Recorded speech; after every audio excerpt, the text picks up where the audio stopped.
15 heures passées de 46 minutes, messieurs et dames, fidèles téléspectateurs. Bonjour et bienvenue, les tout derniers numéros de la journée. Un bon début de week-end, ça ne sera pas long. On est venu pour un message, mais nous allons essayer de faire l'essentiel. C'est difficile aussi de dire que ça ne sera pas long. Quand on va entrer dans le bain, là, c'est fini. Boza ebele na tombeli bino bolandi bolamu boza na Lubumbashi na Kilobelobe na pesi bino mbote boza na Rwashi boza na Kamalondo na pesi bino mbote place bozola na biso boza pe na komi na Lubumbashi boza na Golf nyonso wana Kabula Meshi nyonso na pesi bino mbote bisika bozola na biso bato baza na Kolozi boza na Kinshasa na 24 commune ya capitale Congo central, bozala Mbujimai, na Mbandaka na Goma, bozala Bukavu, tout le Congolais na pesi bino mbote na bao baza libanda ya mboka na Ngolola Nzambe tozwi libaku ya kosolola mwa tango moke par rapport à un grand rendez-vous où ekosalama le 20 avril na Lubumbashi. Il y a lieu de communiquer, de fixer l'opinion par rapport à ces grands événements. Voici pour vous la sœur Laure Mbongo Lemba, comme d'habitude. Maman Yesuko Talabis. Shalom maman. Shalom papa. Bambula na bambula. Ozakaka, ozo consoler mitema bana Nzambe à travers le don. Ozali canal ya bénédiction. Ça vous fait quoi de rester encore persévérante kino leloyo Ngolola Nzambe alors que batubile ba bandaki. Ndenge na lobanga mingi likabwango ya bino zakaka avant muto banda koti ba retraite mingi. Abimisi mo album. Toyeki mo ya liboso ya mibale mo tekumo kende pe ba disparaître etikali ka masolo. E bambula na bambula. Otikali légende.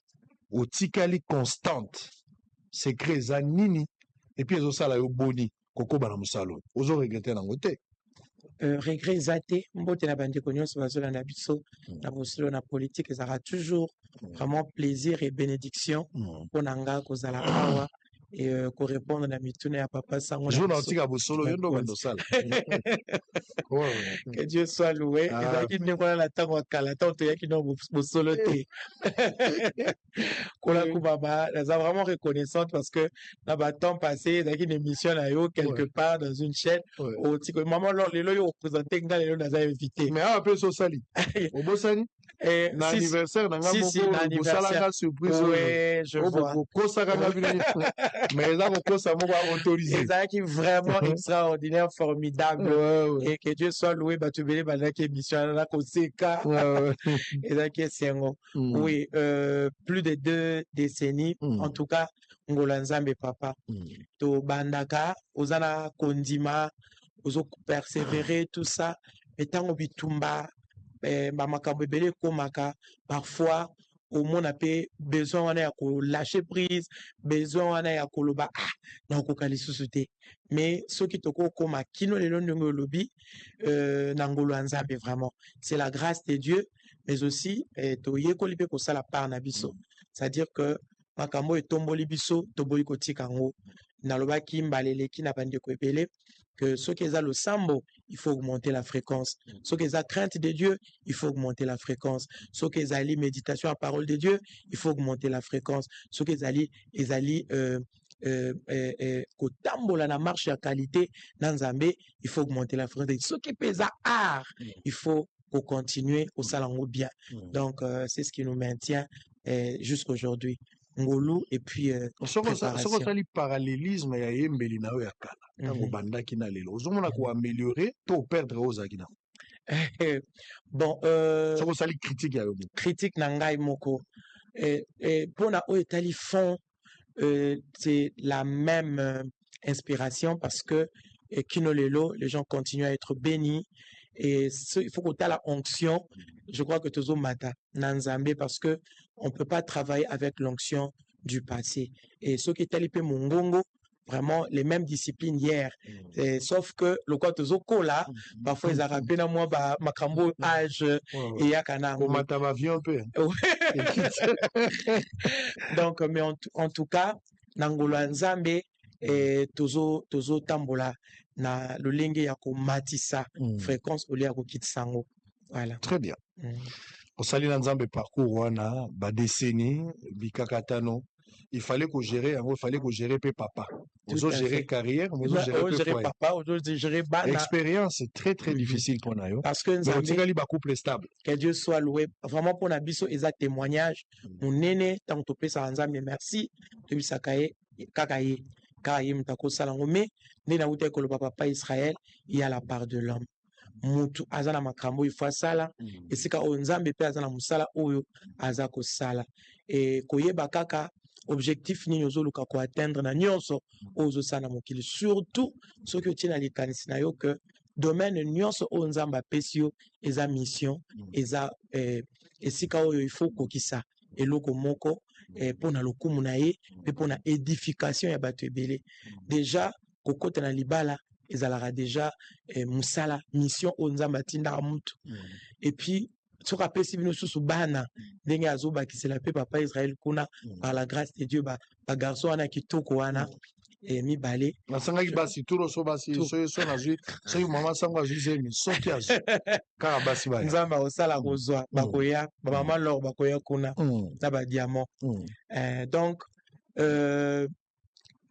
soki nzambe apesi susu abakiseli susu bana mission mosusu alors bakendaka kosala mission te en étant égoïste faut yeba eloko nini faut na bimisawa parce que soki ozokanisa kaka mpona yo omona que na mission nzambe apesi yo kokosala yango te voilà pourquoi nalobi na eloko nyonso nzambe apesi yo comme responsabilité faut yeba part ya nzambe eza nini et part ya mutu eza nini soki tosaligné mingi kaka derrière droit tokokoka te komona makambo kotambola mais mutu nyonso asalignaka derrière devoir amonaka droit na ye kozala vraiment lokola na plateau ofezaka eloko ya olamuki olali olamuki te devenir modèle il faut linga eloko ozosala alors joindre l'utile na agréable et puis koyeba 24 heures nanga nango ka 24 c'est-à-dire papa sango aza nango 26 t président de la république a nango 27 t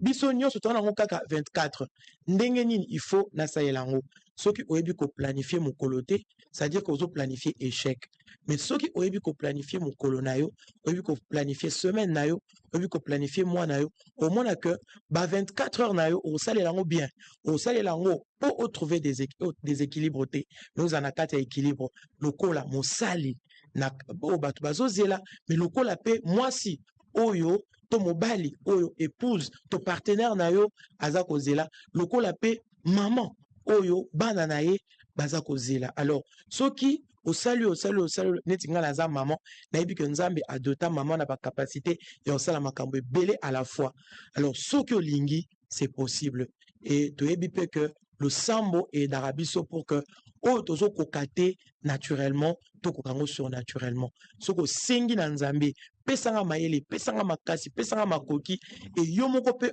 aussi mettre oya ko se rendre compte que ndaku na yo so mutakoti bi wow cuisine na yo so mutakoti albi awa penza bilubwa malamu ekoko lamba ma awa et puis soki bato batali musala na yo en tout cas malgré malgré apesi ebele mais azo continuer kopesa donc nyonso esengaka volonté ya kolinga keloko yango il faut à chaque fois partager cette expérience parce que ebele ya ba jeune sœur au bazar au balalelo 2 ans après kaka bato bakei 6 mois bato bakei tozolobaka te basi baza mabe mibali mpe mosusu bazopuse basi na likambo wana parce que ya na bagarçon mosusu abali yo minu ya lokola enfer nous avons seulement tendance à condamner les femmes c'est comme si ka basi ba mabe mais il y a des hommes bazolanda biso na yebi ke baza na comportement mabe bazovandisa basi na ndako lokola baumbu basi bakomi lokola ba travailleur alors que basi baye wana lokola mosungi na yo moninga na yo ça pose un sérieux problème mais vous et pas la bino et salami bongote.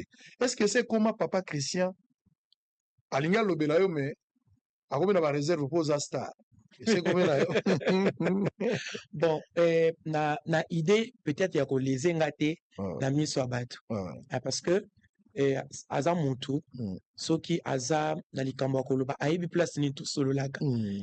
Parce que il faut que tu kolango ti faut batune so ba ye kolango to le kaka biso mo to ba parrain ya ba couple ebele et puis mutu na so lingo fana na ndeko na bien même na papa sango il faut na ye kola ba tempérament na yo na ba aza muta tempérament ni parce que ene loko mususu oko sala ngona miso abatute e ko leze muninga e koki ko benda flamme alors place nini aibe sika to solo le laka et sika o ko za malamu po remarque et salama mais c'est un homme que ceux qui ana besoin koloba eloko ils se sont libres eza quand même moi si na ye abala biso na kati ya famille to na kati ya couple makambo ya ki star ezala te papa parce que chaque chose a son temps et puis likambo na contexte nango omoni donc na kati ya libala au star ya yebani ezala te s'il y a de choses à se dire on se dit mais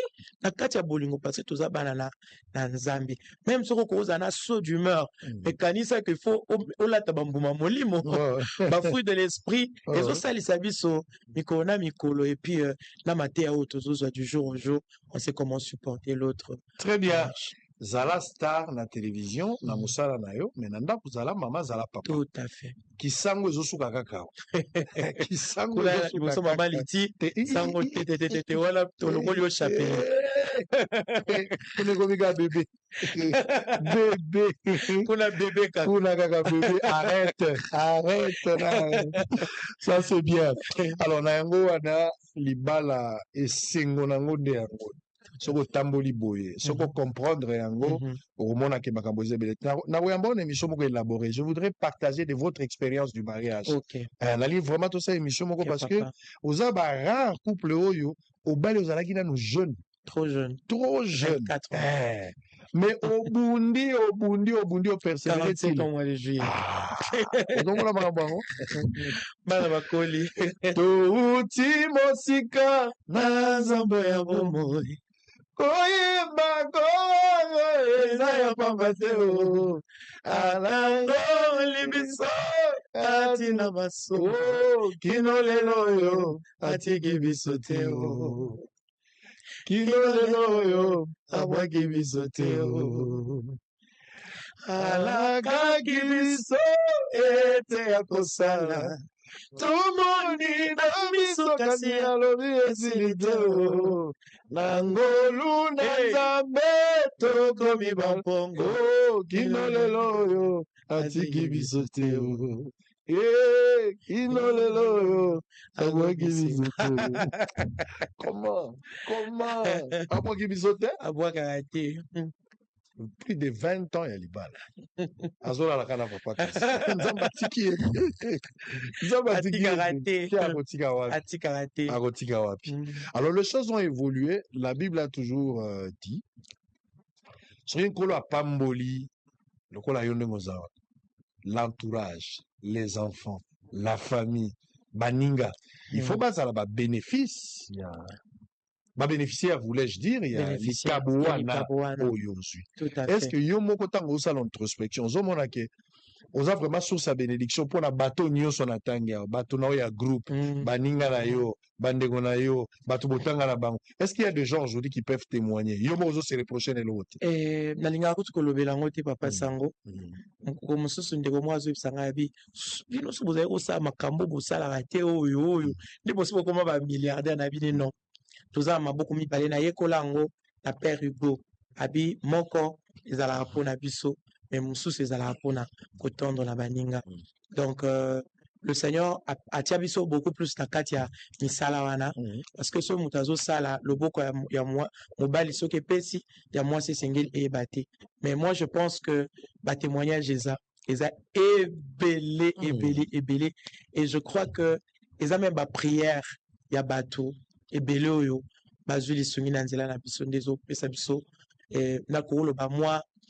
parti ya elonga oyo nzambe azopesa biso mikolo na mikolo donc c'est vraiment na kokoloba parmi biloko nzambe atie kati na biso ya kozala provision mpona babibele oyo baza koentoure biso. À un certain moment organizaki ezalaki okotudie nayebi te yo moto oyebisa biso soki sosi la to ezokoba mais losambo ya bacouple losambo ya bajeune ezalaki mwa mouvement monaka savu bo esila to esila ah d'accord intercession la mano de Dieu ekosila te papa po ezalaki na moto nango losambo esilaka te ekomi kutu na moto kobakisama koleka lisusu oui donc par la grâce de Dieu avant tobandaki kokolue quelque part c'est-à-dire tozalaki na se ya donc local ya biso te mais tozalaki neti ndeko wana aza kosunga biso dans sens mais les autres il y a un siège il y a Bissomoko et par la grâce de Dieu na Mikoleza Koya vraiment ça évolue très très bien parce que bah tu es belé bazo kolukanza mais hier nous étions à Katia il y a prière et bah retraite parce que Moussa Nabiso papa Israël sans prière au Kokate Moussa Nabiso sans le sambo parce que ça dans la ligne à louange té auto-adressé pas nzam non louange té auto-adressé pas nzam normalement il y a ligne alors ministère où ils ont très combattu boka moraté parfois kuta oh songolo na scandale pakala parce que le diable n'aime pas le travail que nous faisons en tant qu'adorateurs. Alors toko tika prière té donc tozala toujours wana nous prions chaque mardi et chaque jeudi. Mardi, ça de 10h à 14h et chaque jeudi, ça de 16h à 19h. Mais nous organisons également une qui est en retraite et nuit à mercredi, jeudi soir. Donc, c'est comme ça que tu continues à cailler. Les gens viennent parce que on a besoin de prière. On a tous besoin de la vie. Est-ce que cette manière de s'organiser est pour expliquer que la sœur Laure, dans les jours à venir, en route vers le pastorat? Pastorat tout ça là en gros déjà mais ce que Koko Zala entre guillemets déjà musala otozo saleza musala ya pas pasteur azanan pasteur aza oyo azo batela bampati azo batela ba brebis Koko Zala pasteur le la ministre ya autorité naza ministre ya autorité te nazala pe na et besoin que peut-être un jour et comment parce que tout dépend de Dieu mais en tout cas naïbi que on a aussi il a déjà nzambe je suis dans le bon loko la chantre et puis loko la moto ayambi ordre suprême au bilozo banabiso aller et fête de toutes les nations mes disciples déjà papa Israël Mutombo oza sango oza pasteur il y a bosolo la politique parce que oza na bateau ozo ko encadrer wana bateau ozo ni mais oza pasteur te loko la ministre ya autorité Ephésiens 4 voilà ils a loko abisopé tozo ça déjà musala oyo ya ko encadrer bateau de près ou de loin et la mutu mususu kara la personne de Israël Mutombo eza inspiration pour nae c'est-à-dire ndenge na yo ya ko se comporter ndenge na yo ya ko vivre ozo tenir compte ya batona eza déjà pastorat donc biso to on viaka te ko koma ba pasteur lokola ba imposer maboko bi batieli mafuta tout ça non mais c'est que nous faisons déjà tozo sala ngo sikoyo en collaboration na ba pasteur bazo lokola ba ministre ya autorité c'est-à-dire quoi baza ko aider biso ko ya tant tozo prier bokuta na mutu moko andimeli nzambe na bino po ayoki nzembo ayaki na concert bo gagner ye lokola mutu mais faut bozala na ba encadreur alors nous travaillons avec des encadreurs au baza ko aider biso au cas où mutu azala esika te faut se retrouver quelque part toza sûr na église wana to salinini to tindi to orienté en tout cas Moussa na biso nous le faisons depuis des années parce que la mano de Dieu est botami d'ailleurs Israël oyebi to a 3 branches musique intercession main de compassion et Moussa là to salango bien je vois pas pourquoi toi envier comme ma ministre d'autorité Mosika to uti osundolanga ite Biba itoko kende yawe nazomone longa uyu nde mobembo ya bolingo uyu nde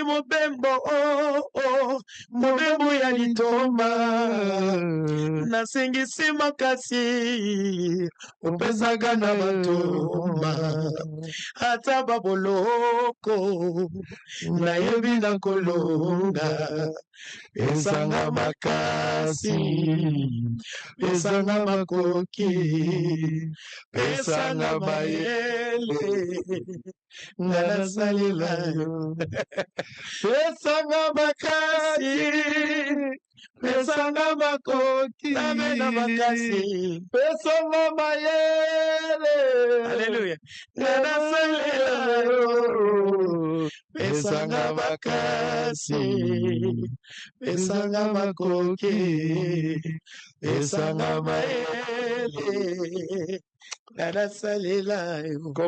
Comment ce qui était bisoto sambwe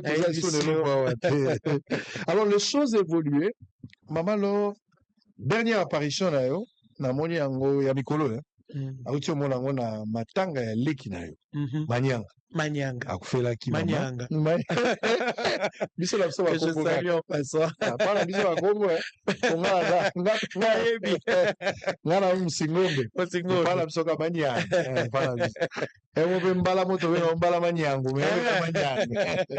Alors la mona ke pas tu belé ba jijako de loin. Mama lo afungwa magate. Zakana batute andi magate, j'avais reçu Manyanga ici. Okay. Rêve ya Manyanga ezalaki mamalo.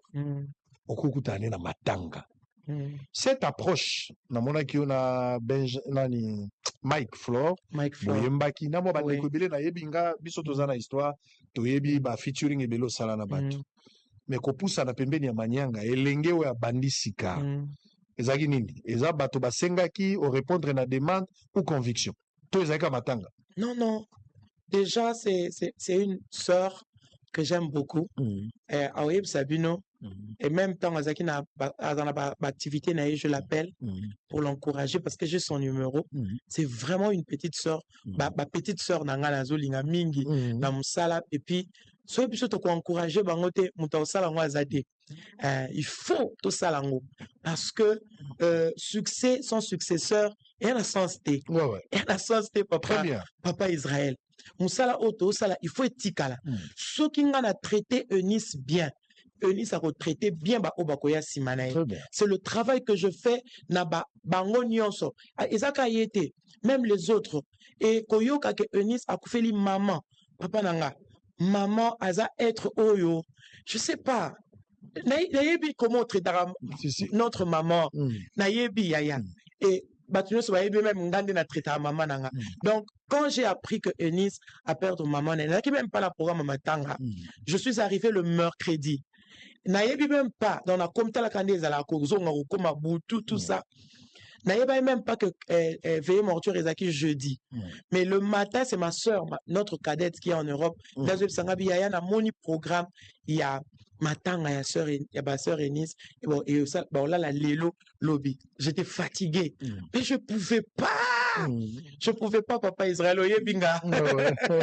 Oyebinga. Donc, Naïb Sabatu. Lobby na kena otala copine moko na masina. Ils ont vraiment au côté, tout ça. Alors, voisine Naïb Oloba. Elle prie chez le pasteur Dioka. Oh, Aza copine, vraiment de longue date. Ma voisine est bon, maman, là, ici, est-ce qu'on a le bi? Tokangami. Tokangami na plapo, et comme il faut qu'on direction à Petro Congo, abattoir, il faut baluka. Et ça, on a au coma, et je suis arrivé. Alors, Koyoka, que Ndekonanga a koufeli maman, et puis je suis à Kinshasa, malgré que Zaki, quand on a commis, je ne pouvais pas rester bon ma boca au Kangam. Bon, Koyemba, c'était pas prévu. Mais voilà. Alors la mano Didio et Yoki que maman leur a kematanga. Mais aux oui, je suis là. Alors, Baron Yosobaye, Kabi, oh, Toko quitte. Korob est atteint, effectif est déjà. Pourquoi instrument wana? Drummer aza, clavériste aza, chantre, donc puisque nous sommes matanga. Si vous avez un instrument n'est vendu wana, non, on va chanter. C'est comme ça que c'était même pas programmé, pas prévu. Et puis c'est comme ça. Même temps, Eunice a été première fois la poto, écoutez la poto, quand on a concert, il y a un concert avant. Elle vous dira, je l'ai appelé pour lui dire, courage. Kende liboso. Ne musala oyo nzambe aosenga biso to salango. Pas de succès sans successeur. Pas de succès sans successeur, papa. Donc, c'est-à-dire, même ceux qui on connaîtra injustice, on connaîtra nini yo soko comme place on a soit un modèle pour na ba o bazoya na sima parce que il faut yeni sa fongo la ba msusu pe ekuki aoloba yaya ba traiter kinga malamu donc jugement il y a même bio Israël oyebi comment est-ce que monsieur se va la musique écoute ça boy tout ça va figure public on peut peut-être pas gérer on se nourrit des critiques voilà tout ça pas vitamine voilà tout ça est capable il y a que gérer mais au moins tout ça capable de gérer sentiment émotion na biso moko c'est-à-dire quoi et koko ya c'est à toi il y a autant la chose on placer côté tu fan daté donc c'est un peu ça donc on se connaît. Non, mais ngala yoki bien cette collaboration, cette familiarité. Nazela ipeso okomi mbata jojo. Jojo. So I am back in a Ghana.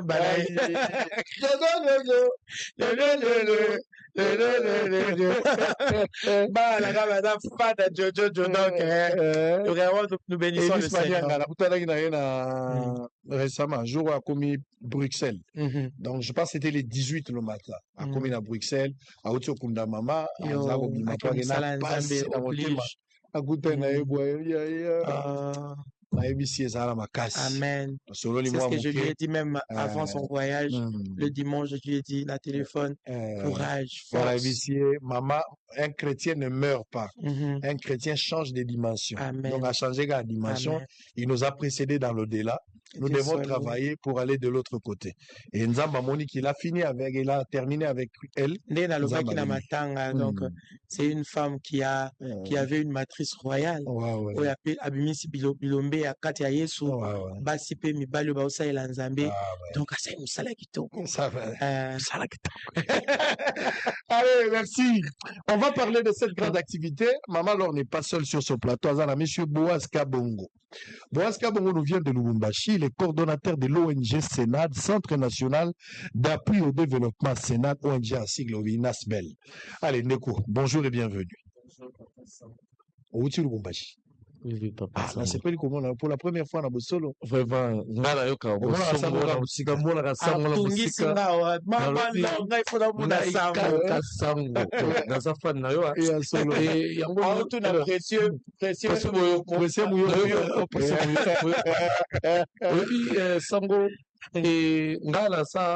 dans ce domaine-ci, il y a libéralité, dans le domaine social, mais aussi, j'encourage l'entrepreneuriat de la jeunesse. Très bien. Dans mon Indengo Banda, ailleurs, de l'Obo Solo, aux Zuba jeunes, aux eaux propulsés, et c'est ce que nous voulons. Ça, c'est une culture entrepreneuriale qu'il faut vraiment encourager, parce qu'il faut vraiment tout l'ungwa na roya ba commander d'emploi, tout comme ba créateur d'emploi. Exactement. Et je vous félicite. Kende sur le bosso. Voler le rôle à Pongwa, dans le rôle à Zambé, donc on y va Pongwa. Mère Aïbi, mère Tozana Eli Solo Moulaï. Le Batbaka Moite Mikole Koyaka, Sokin Zambé a soumis la négociation. En fait, Bisonnet Tozana Destin Moko est ensemble. Comment ça l'a gâté? Il faut l'accompagner. Mais là, on va te aussi musique. Parce que les négos ont goût à l'alimentaire. C'est aussi musique. Ça dit aux gens, la bande de Komo, Bamona Kayon Dengo Zali, Yoko Mona Bamondenge Basaki. Lelo Nzambe a tomboli biso nyonso. Mama za mama, biso pe toza biso. L'essentiel est ali, toza la grande équipe. Numéro 9 aza, numéro 3 aza, l'équipe Muninga aza tête. To gagner kak équipe est gagné. To yebi ke likambo po match beta bien, il faut ka mama. Mais c'est ngopé zara soki bana ba l'équipe a boti. Parce que ce bana ba l'équipe ote se koza leader. Zara bongo. Et c'est pas mon boti zali bano ya boti ba leka. Zaka bongo. C'est très bien. Il faut na leko na bambongo. Zoango lisusu. Mata lisusu. Amen. Alors, on va parler d'une grande activité. Activité Mouné Nezali, ça fait un temps, on a moni d'abord au Sali album. Je pense que le tout dernier album au Sali, ça date de 2018. Hein? 2018. Ça fait 6 ans. 6 ans. Donc, il y a le 7e an, jour pour jour, album Maison Baté. Qu'on a dit, inspiration, Sili, Banzembo, Kokalisute, Moutate, Gelagayo, Katani. Papa Christian, Mouta fourni, ça va sur la Katanarate. Le roi des rois, le seigneur des seigneurs. L'eau les aura toujours pour les, à moins que Bissou de Tokimae. Mais le quoi Tokimi est à Ibsa Ibsa Namunokwa. Yamoussaï Lanzambe, le pasteur, le patriarche Diamant Kalonji. Tant aux Kende, Kuna, na logos Rema. Moussa Nzamba za par bateau va prophétiser le corona biso. Alobi bino, Nzamba alobi na ngala epsa bino. Tant que bo bimate, ibanda na yepa bimate libanda.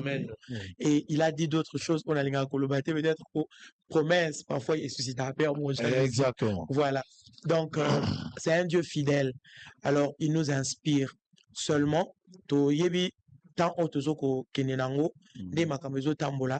Je pense que ils allaient toujours malamu tozana nzambe tosumingi na bisote mais totambola ndenge makambezo kendela parce que lelo soko le biotia album il y a des tout ça là tout message na culture à album 10 titres au tia on a support physique et salamate mais au moins toi la banzembo o ezo salama to koko programmer na intelligence que na période où tokoki ko lancer na petit exemple 2 titres ndenge touti ko sala single ya liboso après ma robe de gloire ezalaki action de grâce. Les gens ont consommé action de grâce. Maintenant awa tokomi na étape ya maxi single oyo ezo contenir 4 chansons. Tu vas dire ko lancer en haut petit à petit parce que c'est comme ça que makambo comme il est le numérique et qu'on vende vraiment. So ça il est support physique le quoi CD, je sais pas même la concert côté ka CD. Voilà. Donc to comme un système de flash. Oui mutakoko tient quelque part na mutu kana ou bien voilà mais à la lour où vont les choses même na bamboka mususu ata flash en haut ba to ça la parce que téléphone internet est partout ils se sont à côté na réseau à se connecter quelque part c'est tout ayoki musique il faut s'actualiser voilà il faut ils a vraiment need monde numérique voilà donc tokoki ko sont passé parce que mikolo tozo kende makambo ils ont changé. Allez, Maman alors avec 4 titres, on va suivre ça. Il y a des titres bimi mikolo. Non, tout de suite. Donc, ils ont maxi single avec 4 titres. Dieu autocontrôle, Kombo na Yezu, Kumama et puis Nzambe. Yamawa. Soki yo yakate Belena zawapi. Soki yo yakate Belena zanani. Bol ingo na yo yango elo ngisakanga yango na koemba nzembo nanga ya motema naleka mbonge ya makasi mipepe na nzela solo ebetaki yo nzamba mawa olokota nga na fulu tikanga te ponga na yo kasoni te natuni soki yo yakate mbele naza nani soki yo yakate mbele naza wapi. C'est une chanson que j'aime personnellement quand je chante. Oh là là. Je me souviens. Oh là là. Soka yakite, ozo reconnaître grâce. Bozo ebake mokakatania. Bethesda 38 ans mutakoba kene balazate. Azate. Fort ya bato koko salonte, c'est-à-dire quoi? C'est-à-dire bané leki tellement na muto alaki wana yabi na osunga yo. Tango anja koya na otindiko aolemba parce que ala muto ala makamnae. Il a fallu l'homme de Galilée. Et on a eu que la bato mawa so mutazo aondimate que il y a un Jésus capable ya olongisa. Soki ayakate Lazara. Tikalika na nkunda. Soka yakate Bartimée lisolo na to beta ngote papa. Ndazo mona te kaka flou na flou. Koyana ye silisi matanga na ndako Lazara. Koyana ye. Même centenier romain et c'est le continent ndako serviteur azongi na bomo. Ka koyana ye. Azoleka na ye kaka. Jairus amoni lisu mwana na ye. Asa kanisa il déjà cercueil à combien na osomba matanga yozala ndenge nini. Du coup, kapo mutongo aye makapisa ye échanger. Moi so ya makila ko tanga 12 ans. Ayoki ka sango. Soki yeso ayaka. Ndembongo esilia. Donc ça dit moi si ambongo komi pauvre. Il faut qu'il y ait la consultation, qu'il y ait kota boye, scanner, échographie, mais à cause, il y a yesu moko aliki kaka habité, yewana. Zambela ngai. Tango mama sango azuna no bana te. Famille bazo réfléchir, avenir bazo réfléchir, église peut battre comme une réflexion. Normalement, il cause la problème à mobile. Il y a réflexion à battre. Nenga azobo tante boye. Toujours mon alcool les a problème à mobile. Il faut la mobile à teka moko. Basili susu baso à l'obité. Toujours mon alcool à moi si. Moni moi soko aza pembe. À cause de la belle comme ça pembe compatible. On a réflexion à famille, réflexion à environnement, réflexion à baninga, réflexion à communauté. Bazo réfléchir. Et 8 ans bazo tonga lisura modèle wa. Soki yesu yo yakate. Amen Jésus. Et tongeli ya la famille na balabala soko yakate. Jésus. Mama sangwa lingaka suka watu. Ngai yo nazo kota na ba boutique na sombi bilamba pona lingaka bilamba mingi. Na sombi bilamba. Mais na suka bazo bimona ranger ya bana. Bazo kisi motema na yo. Moto ya bengi yo somba bilamba bengi yo te po yo ka motema pasi. Azola kisonde lokwa moboti. nzoka bana bazate bongo soki yo yaka te biso batozangaki bana nde tosuki wapi na masolo wita lisolo ka moko na matoi soko yaka bongo soko yaka te na ofutela ndako ya $50 na Selembao kote ya nani ya réarmé na longwe na ndako ya $50 na komi na we ya 100 $50 papa ebongo yanga chrétien $11 siko soki yo yaka te biso tokaki tosuka wapi oyo nyonso tozwika mpo yo olekaki mwa ndambo mwasi moko azangi mwana azolanda ngai lelo toza na mama lo fami na yo fami ya mwasi fami ya mobali esi baseki bino eza droit na bango baseka yo eza droit na bango mais eza mpe droit na yo ozwa esengo mpo oza mwana nzambe alleluya seigneur sala ta lokola mpo na samson leka ata mbala moko kaka ata mibale te leka ata moko kaka mwasi moko azwa esengo ya bana mobali moko azwa mosala kanser moko esila sida moko elonga na nzoto ya mutu moko aza na koma azonga na bomoi sala kaka un tour ya pamba kolo ata okovanda te leka ata koleka koleka na yo esilisa koleka na yo esilisa ozongisa esengo na elongi ya mwasi oyo aseka kala mwasi oyo atikalaki na liputa moko beta ata tour seigneur tosengi yo mingi te ata koleka ka moko opesa makasi na mwana mwasi moko alingaka atika betude mpo mboka minerval eza te leka ata pa na bango ata mbala moko leka ata na libota ya bato oyo batikali bango moko tata na mama bakufi elikia eza te bakobima wapi tekela bango ata mbala moko ata na butu ya lelo tekela bango ata na se ya losambo visite ata famille moko tosengi yo mbala ebele te osalaki yango epai ya femme samaritaine osalaki yango ntango oleki obongoli lisolo osali yango epai ya loro osali yango olongoli mutu na kisenso lelo akomi kombo olekaki epa na ye oleki epa na ngai toza batémoignage vivant mpona bango leke na bango leka ata mbala moko soki oyaka te tolingaki tosuka wapi bosolo elinga kosuka wapi kobengana na bachaîne lelo kende tolingi yo awa te soki oyaka te papa sango akosuka wapi. Allez, on va prendre l'un des titres pour vous mettre une idée. Vous donner une idée, moi, puce à l'oreille. On va suivre. Tolanda titre et tozana nzambe ya mawezali. Tona kombo na Yesu. Kombo na Yesu. Dieu est au contrôle. Dieu te contrôle. On va prendre, même Dieu te contrôle, on prend ça. Nyonso zo la biso le gozo échappé ezalité, il connaît la fin avant le commencement. On va suivre ça toza kozonga. Pour toi annoncer bande kwa Lubumbashi que le 20 avril nous avons un grand événement, deuxième édition à ne pas rater. Donc quand est là le 20 avril au Mikolo tikali ya kotanga mama Laura ozala kuna. Komi tungisa te eza concert en bongo te na édition déjà avant et là gratuit. On va en parler tout à l'heure avec des précisions à l'image.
Merci beaucoup.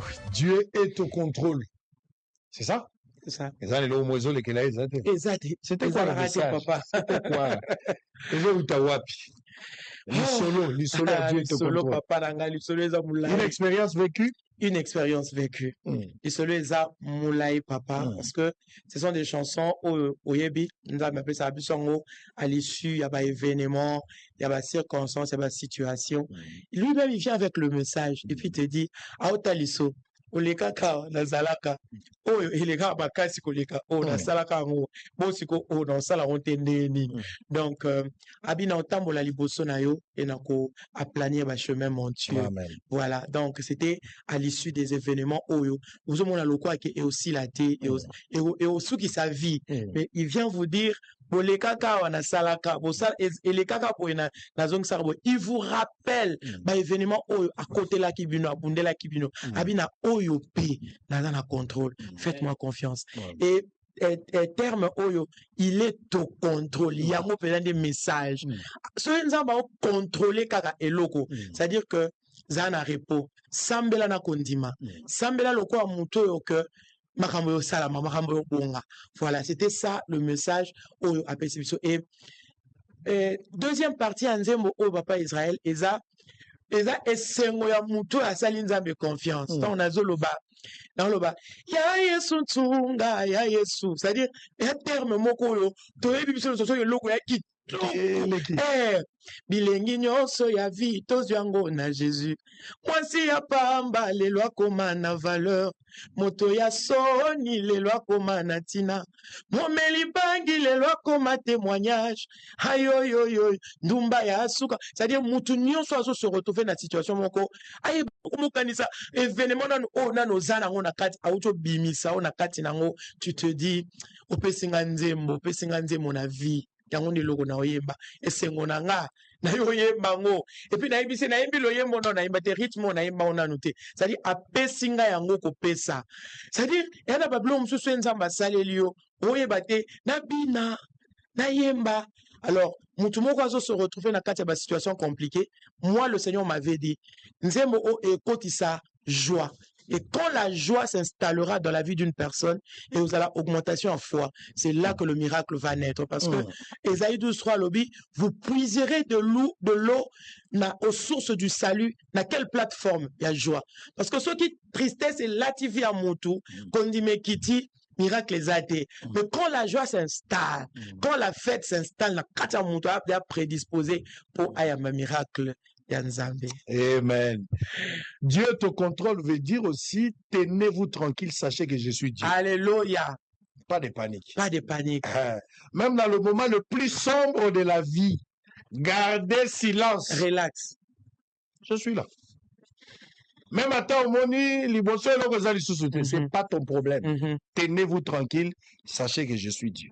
Amen. Azali. Arrêtez. Koto Ngomba, Faraza, tenez-vous tranquille.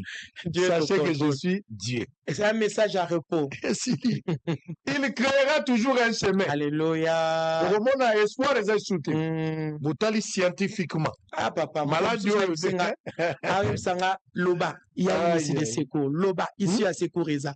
Ça dit au monate. Baka loba, ici à secours Reza.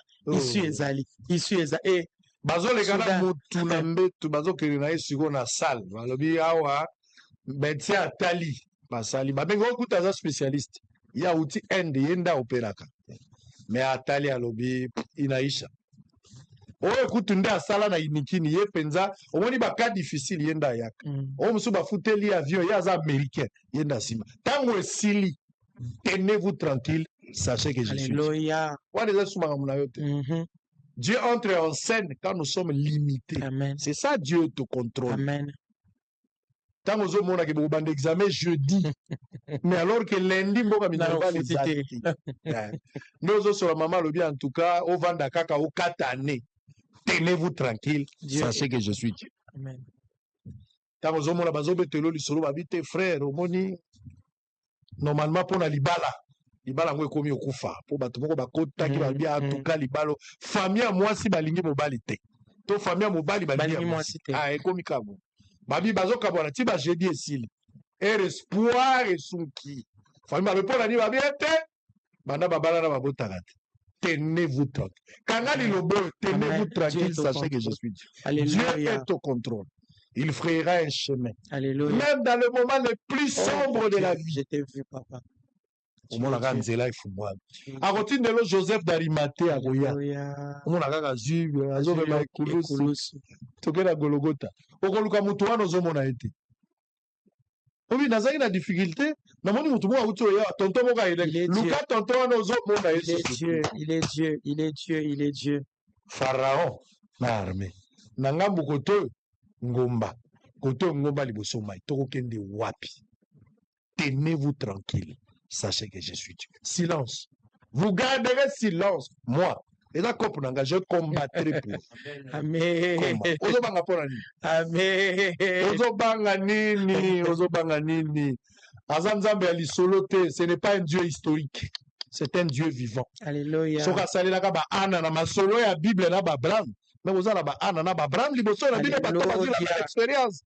Tenez-vous tranquille. Ne vous agitez pas. Il est là. Le rôle zone du matin, quand on a mis sur mouké, le bas seigneur, ça la tamba la moko apama, le kaka mouké, nzambe amawa, le kaka, et le remoué au salam. Quelle grâce, un bonheur d'avoir la sœur comme un don, qui nous rappelle encore que Dieu est au contrôle. Tout le monde a besoin de banzer ma modèle.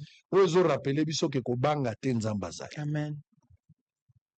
Yango moni, ba likabo na yo eza complémentarité soko tali banzembo yebaki kala ozoya eza la suite logique ya ba message pour Dieu te contrôle ya mwana kaka ezali atana moni ndeleza molili nakobanga molili ya nzela te olakisa na nzela esika natia lokolo na bomoi na ngai naza kozela lisungi koute epai na yo na mboka Kongo totatoli te yoza nzambe na bolingo Yesu alibere yo mai ya misana na yo ekobima ya komela katikati na esobe obongoli pasi na ngai kolela oyo ya ngai ekobila koseka oyo nasangaki lobi ekomi ya ngai moninga oya ngai moninga na ngai ya ntango nyonso c'est Yesu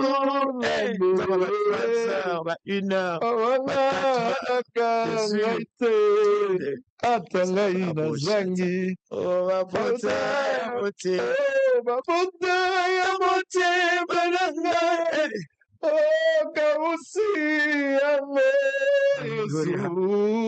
Yesu bazalaki kati na pasi otikaki ngai te nazangaki bana ye nazalaki kati na pasi otikaki ngai te nazangaki mbongo nazalaki kati naki na masumu Comment ne pas adorer un Dieu pareil? Comment sont toxiques yo tokende wapi? Et si aussi les signaux sont sur le côté. Où irions-nous? C'est à toi que nous avons trouvé les paroles de la vie éternelle.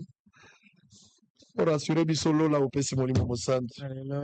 Alors on a un grand événement le 20 avril. On n'a pas. Donne des précisions. L'événement le 20 avril à Lubumbashi. Vous commencez, maman, on va terminer, je vais vous libérer. Merci beaucoup, Papa Sango. Et nous rappelons à tout le peuple de Dieu que c'est 20 avril 2025, à partir de 14h juste, nous aurons un grand culte. Pourquoi nous ne parlons pas de concert? Nous parlons de culte. Parce que depuis notre événement que nous avions effectué à Épinose et au chapiteau Caravia avec Maman Laure en 2020, et Maman Laure, je me souviens encore, elle m'avait prophétisé avant de rentrer à Kinshasa. Elle a dit, Boaz, Dieu va mettre à votre disposition des moyens dans lesquels vous allez inviter tous les peuples de Dieu. Ils ne viendront que pour adorer, célébrer, prier pour la gloire de Dieu.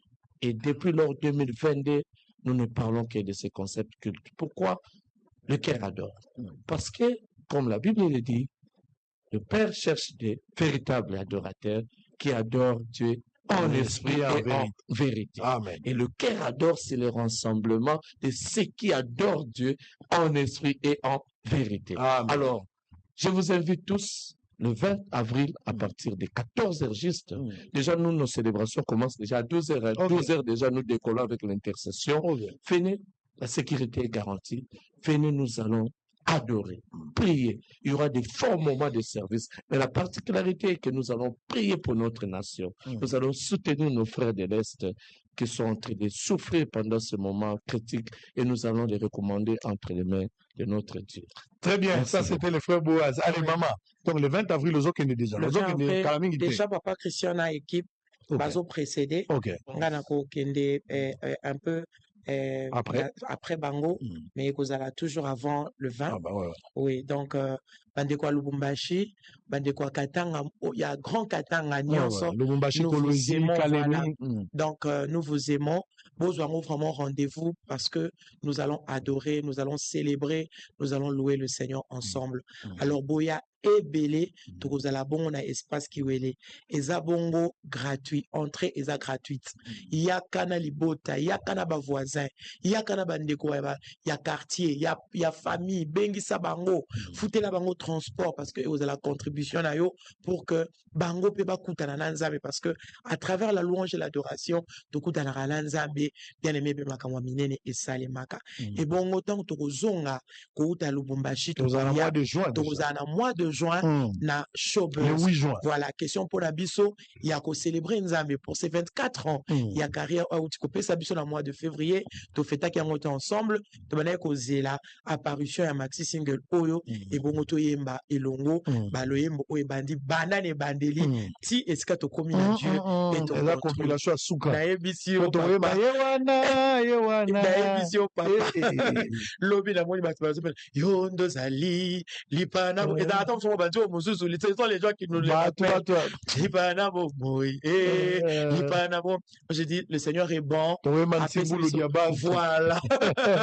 Il nous a donné vraiment de cantiques oyo eza kisi pour la vie tozo kola nango tozo boka manango tozo tapola nango kino moina lelo. Alors le 8 juin et aux alentours il y a Kinshasa et toujours Bosolo la politique éthique à bisoté toujours tout ça vraiment très reconnaissant bisolama no didio na ba ane oyo nyonso papa Israël tika na yebisongwa vraiment que Dieu te bénisse. Amen. Que Dieu te bénisse. Amen. Na ba ane oyo nyonso ba ndeko peut-être beaucoup yebate cet homme le Seigneur l'a utilisé na ma belé et il est toujours là pour natina na biso tout ça vraiment reconnaît que ça pour la biso mais ça pour na artiste chrétien et mokimo même artiste en général namboka na biso merci de tout cœur et tu as vu que pour Zalawana le 8 juin et puis le 20 avril na Lubumbashi et vous en a collecte oui il y a bien en nature comme en espèce et bah ça peut déjà la numéro oyo bazanango il y a ba banque on a ceux qui a besoin de participer à contribuer on a tina na bandi qu'on a biso oyo bazangi bandako bazangi ba famille na est donc l'objectif après contrôle il faudra envoyer cette assistance. Merci. Oui, vous avez une innovation. Tu voulais préciser que la Bible de Lobaka, la religion la plus sûre, soutenir le bien-être universel, vivre pour les autres. C'est vivre pour les autres. Voilà pourquoi ce qui attend tozana moyen ko koma gomate. Tokotika kaka na niveau ko compatir te bandeko ba souffrir mais geste à terre muke et ko zala ni pamboli monene pona vina.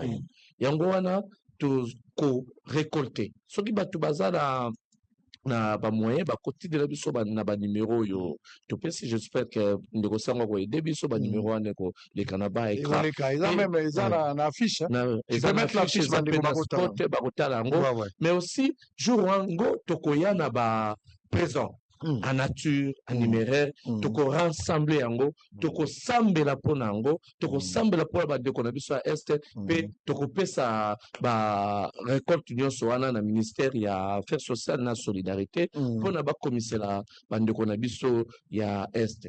Nde ekozala pe apport na biso pona ko soutenir nation na bande ko na biso o tozana bango de cœur tozo sambela pona bango totiki bango te tozana bango pour Congo est indivisible. Allez, ne ratez pas ces grands rendez-vous. Ça sera le 20 avril, messieurs et dames, chers frères et sœurs, à Lubumbashi. 3 numéros au total, 0900 24 0451. Ça, c'est le tout premier numéro.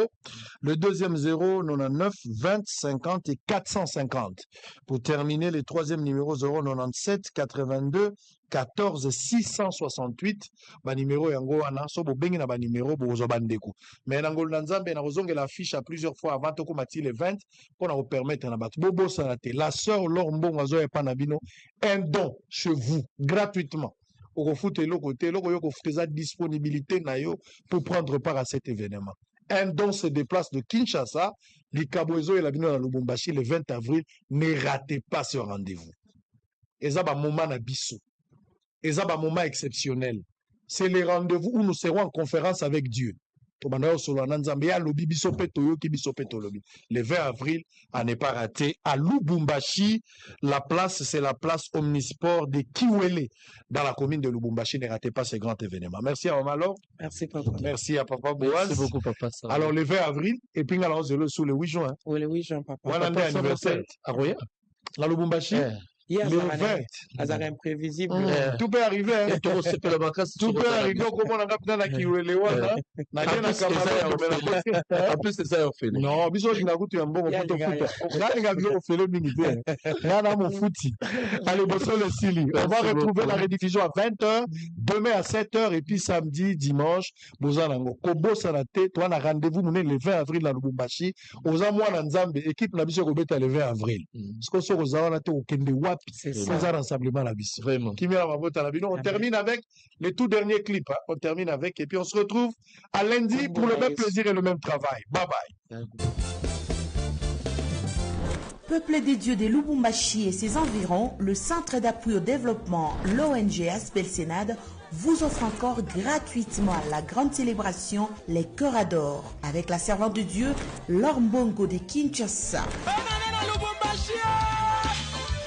Ce 20 avril 2025 à partir de 14h au complexe Kiweli, avec en particularité la prière et le soutien pour nos frères de l'Est de la RDC. La sœur Laure Mbongo vous plongera dans la grande adoration avec comme invité les pasteurs Dona Mwanza, Grace Moïdo, le frère Maïs Ngouri, mon frère Chris Kabongo et nos sœurs Safi Munga, Joël Koulou, Joss Laetitia et Bijou Bain. Soyons sensibles pour nos frères de l'Est en cette période critique et adorons notre Dieu avec nos cœurs. L'entrée est gratuite, ne ratez pas cette belle opportunité pour communier avec notre Dieu.